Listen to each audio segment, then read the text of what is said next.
Guys, আজকে আমরা এসেছি ছোট ছোট পোনা মাছ নিতে। আর দাদু এসেছে, মামা এসেছে, তো আমি সোম, দাদু, মামা আর জয় মিলে চলে এসেছি মাছ কিনতে। আর এখানে দেখতেই পাচ্ছ তোমরা কত রকমের মাছ আছে। তো দেখো দেখো এখানে কত রকমের মাছ। এখানে মানে আলাদা আলাদা ভাগ করা আছে। এখানে আছে বাটা মাছ, আর ওরা কি সুন্দর করে লাফাচ্ছে, মানে জায়গায় জায়গায় ভাগ করা আছে মাছ।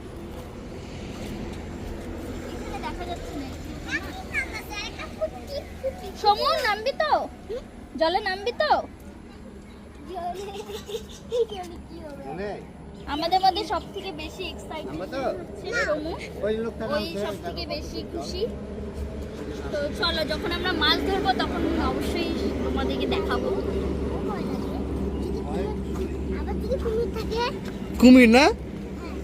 কুমির আছে।